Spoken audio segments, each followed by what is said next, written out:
agora a doutora Tassiana Lima para abordar o tema Fé, Esperança e Encorajamento, alavancas indispensáveis à saúde integral. Informo que ela terá o tempo de 30 minutos. Bem, bom dia a todos e a todas. Eu falei com a doutora Maria Carolina que ela não pediu para falar na minha frente só por causa do compromisso que ela teria. E realmente é algo inegavelmente planejado na espiritualidade, esses encontros que nós temos, porque ela trouxe toda a fundamentação fisioquímica do que eu vou estar passando aqui para vocês, quando a gente vai então tratar de fé, esperança e encorajamento como alavancas indispensáveis à saúde. Nós vamos então estar tentando responder a essa pergunta no estudo que vamos realizar. Fé e esperança se relacionam com saúde? Acho que todos sabemos que sim, mas de que maneira?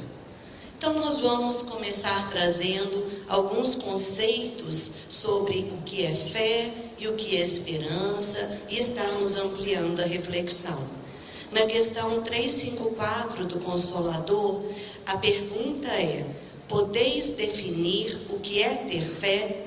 E a resposta me deixou muito incomodada, porque ela diz exatamente o que Jesus quis nos falar quando nos chamou de homens de pouca fé. Porque a resposta é: ter fé é guardar no coração a luminosa certeza em Deus, fazendo o coração repousar numa energia constante. E a gente está vendo por todas essas palestras anteriores o quanto esse equilíbrio de manter essa certeza do Cristo e da condição de desenvolvimento espiritual que temos, muitas vezes ainda é frágil na nossa vida. Joana de Ângeles vai nos dizer que a fé, na verdade, ela é um encontro que nós realizamos com o Cristo ao longo de todas as nossas encarnações.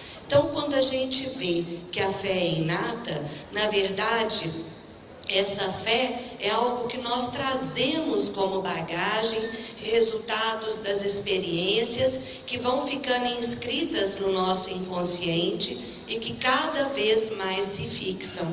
Então, a fé é, na verdade, uma conquista que nós vamos realizando ou não, em maior ou menor grau, ao longo das nossas encarnações. Nós ouvimos muito na doutrina que a fé se fortalece pela razão, porque na medida que nós assentamos a nossa crença pela reflexão das experiências que vivemos, nós somos envolvidos pela coragem e pelo ânimo diante das dificuldades que a vida nos apresenta. Mas se essa fé, ela não é solidificada na razão, ela é, na verdade, muitas vezes hábito de crer. É o que nós chamamos de fé cega. E aí eu me perguntei o quanto muitas vezes eu ainda me coloco nessa situação. E quando eu estou, na verdade, não tendo fé, mas tendo hábito de crer, essa coragem e esse ânimo vão desaparecer diante dos desafios que a vida nos coloca. Fé e esperança são, então, recursos vitais para a nossa caminhada, porque somos todos peregrinos da fé, acumulando e aprendendo mais a respeito desse encontro com o Pai e carregando dentro de cada um essa disposição interior ou essa força que sustenta o desejo de caminhar e de nos transformarmos. Fé, então, não é um artigo que nós vamos comprar.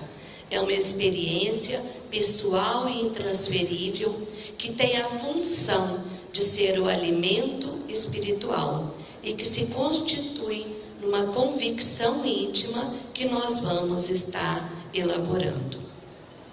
E sobre esperança? Nós primeiro buscamos o conceito de esperança, é uma palavra que deriva do latim sperandia, então vem de esperar mais ânsia.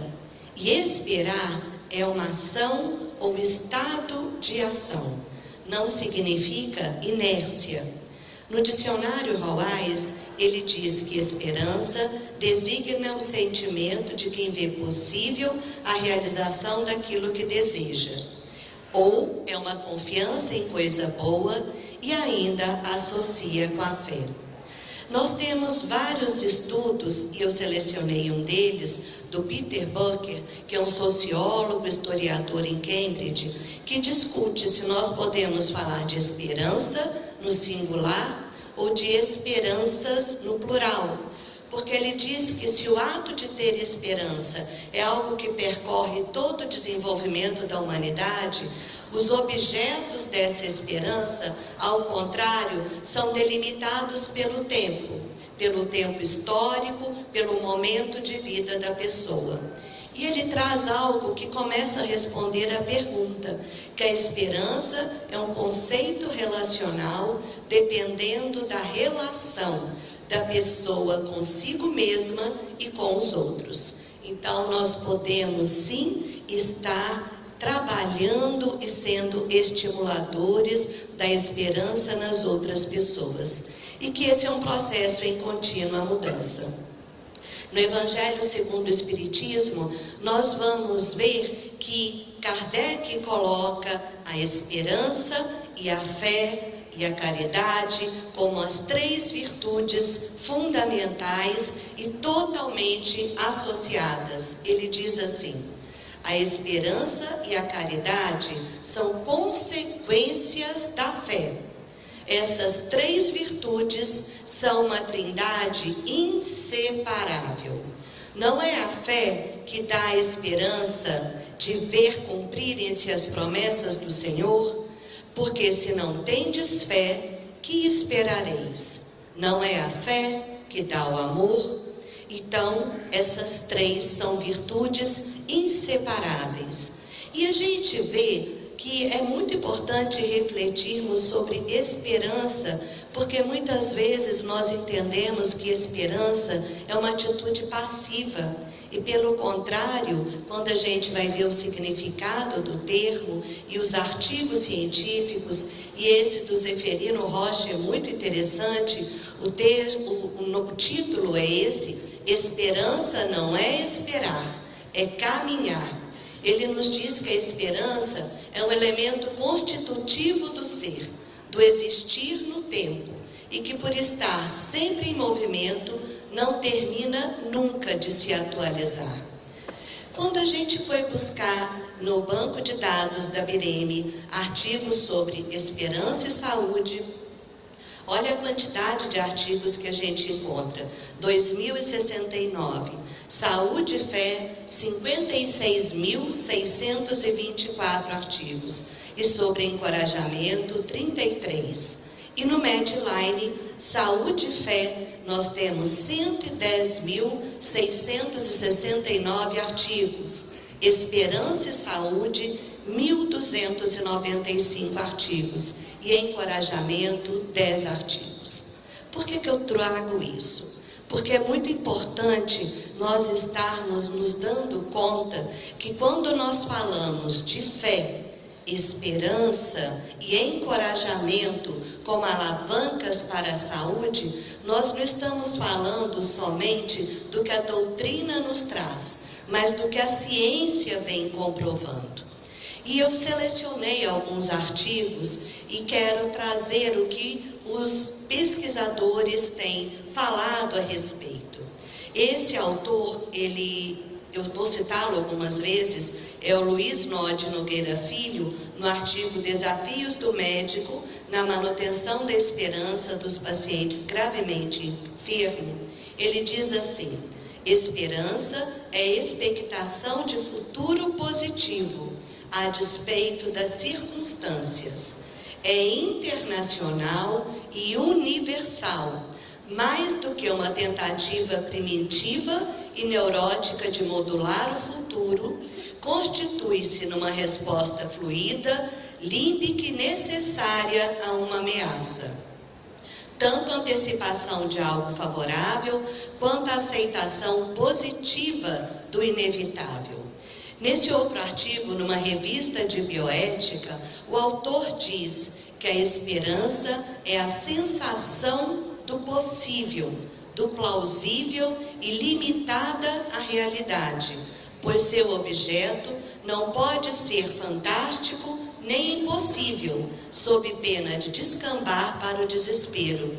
E é diferente do otimismo, porque está relacionada ao caráter mais íntimo da pessoa, à sua mais profunda sensação de significado e realização. Nesse outro artigo, é discutido o quanto a esperança é importante para as pessoas que vivem doenças crônicas e que nós temos hoje escala de esperança, uma tabela e maneira de pesquisar a esperança dos usuários para elaborarmos intervenções se essa esperança tiver diminuída. Essa escala foi desenvolvida nesse artigo, que foi adaptado e validado para a língua portuguesa, que é a escala de esperança de Hertz.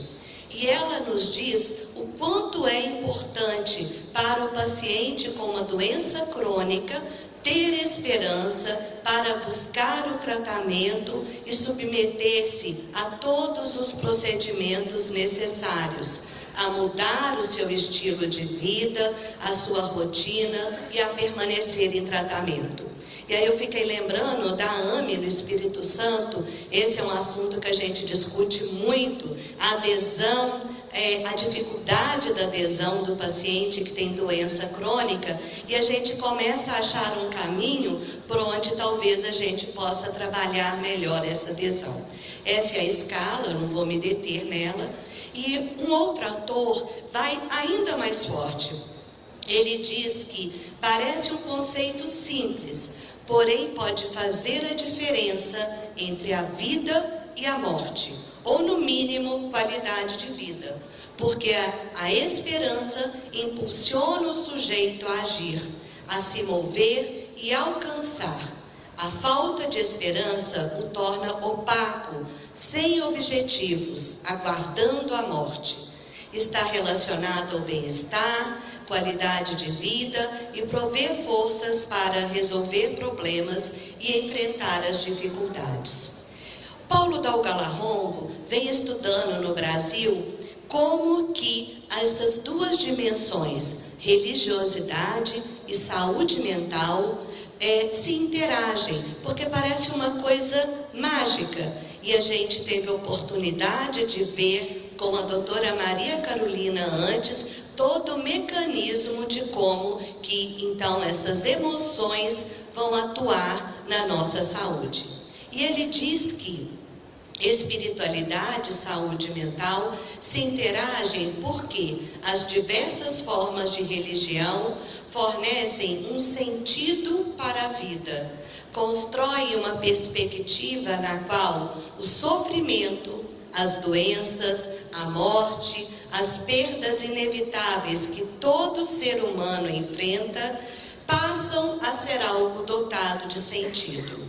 Isso propicia uma apreensão da vida mais tolerável e favorece a saúde mental. Então, nós entendemos que a religiosidade, de uma forma geral, atua como um coping. O que é o coping? O coping são os recursos e as estratégias internas e psíquicas que nós vamos utilizar para nos adaptarmos às circunstâncias adversas. E todos esses artigos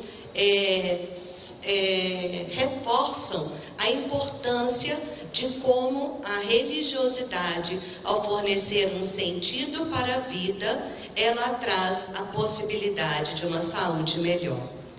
Então, acho que nós não temos dúvida de que, diante de qualquer usuário, qualquer paciente que nos chegue, nós temos não só que tratar o o aspecto físico, mas o aspecto psíquico e o aspecto espiritual.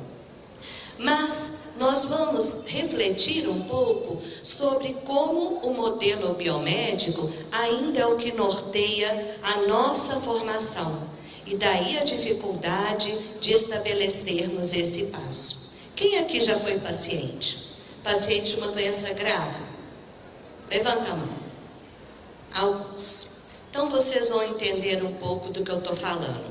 Eu vou trazer um pouco algumas imagens do filme Patty Adams, e no discurso da aula inaugural do curso de medicina, o professor então diz assim, era o reitor da universidade: primeiro, não causar danos. Que implica esse simples preceito médico? Implica um poder extraordinário, o poder de causar dano. Quem lhes dá esse poder? O paciente. Ele os procura apavorado. E aqui eu faço uma parada, porque esse é um dos princípios da psicologia médica. A relação médico-paciente ou profissional de saúde-paciente é sempre uma relação de desigualdade. É alguém que busca, alguém que sabe, para ajudá-lo a resolver esse problema. Então é uma relação onde o poder está presente. E nós precisamos saber disso enquanto profissionais para usarmos de uma forma mais adequada. E ele continua: é o momento de desumanizar todos vocês e transformá-los em algo melhor. Vamos transformá-los em médico.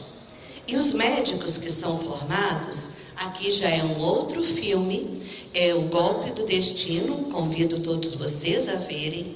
E aí esse médico, ele então tinha a mesma prática do modelo biomédico, mas ele ficou doente, ele teve um câncer na laringe.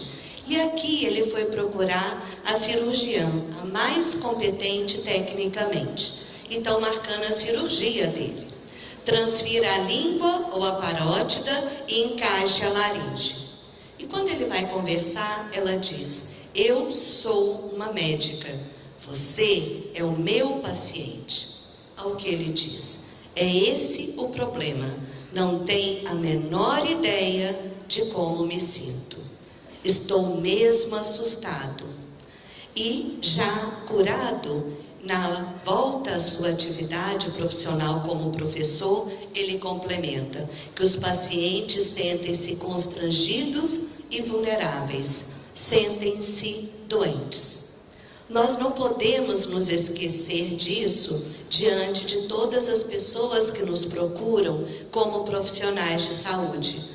Porque é, na verdade, isso que vai nos trazer a consciência da necessidade de trabalhar o emocional e o espiritual dessas pessoas.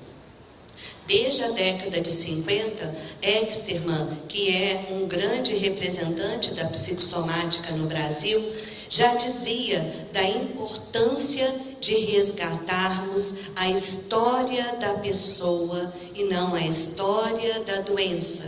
E que a descoberta médica mais importante do século XX foi o próprio homem. Balint, que é um outro representante da psicossomática, essa frase é muito conhecida e muito importante refletirmos sobre ela. O fármaco mais utilizado e menos conhecido na prática médica é o próprio médico. E ele complementa dizendo que muito pouco nós conhecemos sobre essa medicação, sobre a sua posologia e os efeitos colaterais que ela tem. Quando ele insiste que não basta somente ministrarmos medicamentos e intervenções, mas todo o contexto relacional aonde isso acontece. E refletindo um pouco mais, nós encontramos esse ato da formação médica e do que a ciência vem trazendo nos diversos estudos e artigos da importância de tratar o ser na sua integralidade. Porque as pessoas que nos chegam, na verdade, estão vivendo, todos nós, um momento de crise na esperança e um momento de muito vazio. Na verdade, muitos de nós sentem uma falta do sentimento de pertencimento. E os laços sociais e emocionais estão muito fragilizados, trazendo sentimentos de solidão e desencanto com a vida. E muitas vezes situações de morte, aspas, em vida. Nós temos, com as pessoas que nos chegam, frases muito sutis que mostram o que nós estamos denominando dessa crise, dessa patologia da esperança. Frases que muitas vezes a gente diz sem se dar conta. É o nosso triste fardo, é a vida, é o que o destino quis, seja como Deus quiser, vamos indo como Deus quer. Grande parte das vezes, não numa atitude de resignação, mas numa atitude de desesperança. Então, o cenário que nós vamos encontrar com as pessoas que nos chegam é esse, que nos leva a ter como proposta fundamental buscarmos em nós, em primeiro lugar, essas propostas existenciais, essas perguntas que são fundamentais na nossa vida. De onde vim? Para onde vou? Qual o sentido da minha vida? Porque é só a partir dessa reflexão e da busca do sentido da nossa vida que de fato vamos poder viver de uma forma mais plena. Qual o sentido da vida de vocês? De cada um que aqui está. O quanto de fato no automatismo ou na normose, como a Samira nos colocou, nós temos parado para pensar em qual o sentido da nossa vida. E quando a gente pensa qual o sentido da nossa vida, e Viktor Frankl foi uma pessoa... Você me ajuda aqui a tirar? Foi uma pessoa que trabalhou bastante a respeito disso. Ele teve as suas experiências no campo de concentração. Quando ele fala qual o sentido da vida, ele não está dizendo somente do que nós devemos esperar da vida, mas o que a vida espera de nós. Porque ele nos diz assim: o sentido ou julgar que a própria vida faz sentido envolve a convicção de que está se realizando um papel e um propósito inalienáveis numa vida que é um dom, uma vida que traz consigo a responsabilidade de realizar o pleno potencial que se tem como ser humano e, ao fazê-lo, ser capaz de alcançar um sentido de paz, contentamento ou mesmo transcendência por meio do vínculo com alguma coisa mais ampla do que o próprio eu. Então, diante dessa pergunta, se o profissional de saúde deve estimular a esperança em seus pacientes, nós podemos responder com muita tranquilidade que sim, que precisamos começar a realizar realmente um atendimento que veja a pessoa na sua integralidade, cuidando do aspecto físico, do psíquico, do social e do espiritual. Nós precisamos urgentemente, como profissionais de saúde, porque se nós queremos promover a saúde, nós vamos precisar do emocional, nós vamos precisar atuar então também como reconstrutores da esperança, para que de fato a vida humana possa se modificar. E aquele autor que eu disse, o Luiz Nodig, nos diz que nos recentes anos cresceu o interesse pela comunicação médico-paciente como o instrumento operador da esperança. Isso se justifica pelos notórios benefícios carreados. além da melhora do bem-estar do médico, então eu paro, não é só o paciente que melhora, o médico também. Os problemas do paciente são identificados mais precisamente, aumentando seu índice de satisfação e de compreensão, com as consequências diretas de mais fácil aceitação das opções terapêuticas, menor distúrbio emocional e menos vulnerabilidade à ansiedade e à depressão. E ele continua: mostrou-se que o suporte emocional, quer dizer, a conduta que assegura o indivíduo como amado e valorizado como pessoa, é fonte importante de esperança, e que esse é algo que, desempenhado pelo médico em particular, tem uma função muito mais importante do que a família ou os amigos. Então não basta pensarmos que isso é algo que só a família compete fazer. Enquanto profissionais, nós somos pessoas fundamentais para trabalharmos a esperança. André Luiz já nos dizia num mundo maior: o médico que encoraja o paciente, usando autoridade e doçura, inclina-o a gerar, em favor de si mesmo, oscilações mentais restaurativas, pelas quais se relaciona com os poderes curativos, atuante em todos os escaninhos da natureza. E a Maria Carolina já nos explicou o mecanismo neuroquímico, neurofísico-químico das células, mas a gente também tem o Bruce Lipton, que nos trouxe na sua obra A Biologia da Crença a importância do poder da consciência sobre a matéria. E ele nos diz assim: não são os hormônios e neurotransmissores controlados pelos genes que dirigem a nossa mente, nosso corpo e nossa vida, mas sim nossas crenças. Sim, homens de pouca fé, são nossas crenças que comandam a nossa existência. Então nós temos muitos pesquisadores pelo mundo afirmando o que a doutrina espírita já nos dizia. Então, nós precisamos nos conscientizar de que trabalhar para a saúde da pessoa é trabalhar a integralidade da pessoa, renovando nos nossos pacientes a esperança para que eles possam encontrar os recursos internos para transformar as suas emoções e ajudar no restabelecimento do corpo físico. E a gente diz o tempo inteiro em planejamento das reencarnações. Nós acreditamos de fato nisso? Quem que aqui está acredita?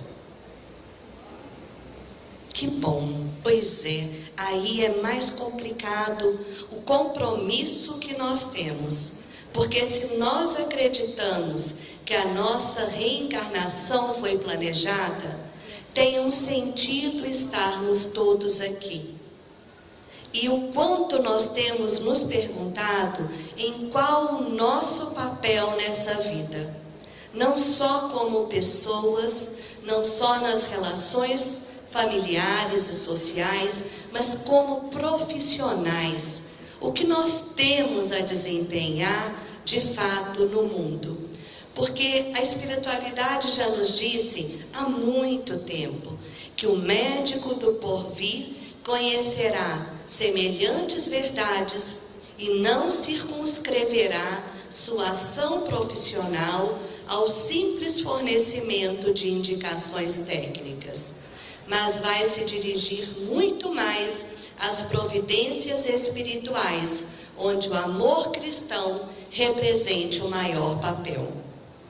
Mas nós temos muitas pesquisas que mostram que, embora nós saibamos da importância de tudo isso, muito pouco nós profissionais de saúde temos mudado na nossa prática clínica. Muito pouco nós temos abordado os temas como fé e religiosidade. E a gente tem Emmanuel, então, que nos disse que a medicina do futuro terá de ser eminentemente espiritual. Mas os apóstolos dessas realidades grandiosas não tardarão a surgir nos horizontes acadêmicos do mundo, testemunhando o novo ciclo da humanidade. Eis que vos mando, ide, eis que vos mando. Qual o nosso papel na atual encarnação? Que a gente possa de fato acionar o botão da vontade, que é o botão que decide entre o movimento e a inércia, como Emmanuel nos diz. E pegando o que o Haroldo Dutra nos disse no primeiro dia, esse é mais um momento para a regeneração da nossa alma. Podemos ouvi-lo agora ou esperarmos milênio. O Roberto Lúcio já disse há muito tempo para nós na AME que nós éramos picadeiros e que a nossa função era de abrir estradas.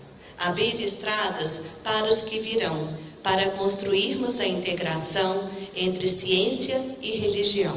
E trabalharmos a esperança é uma dessas maneiras, porque a doutora também nos disse que está tudo por fazer.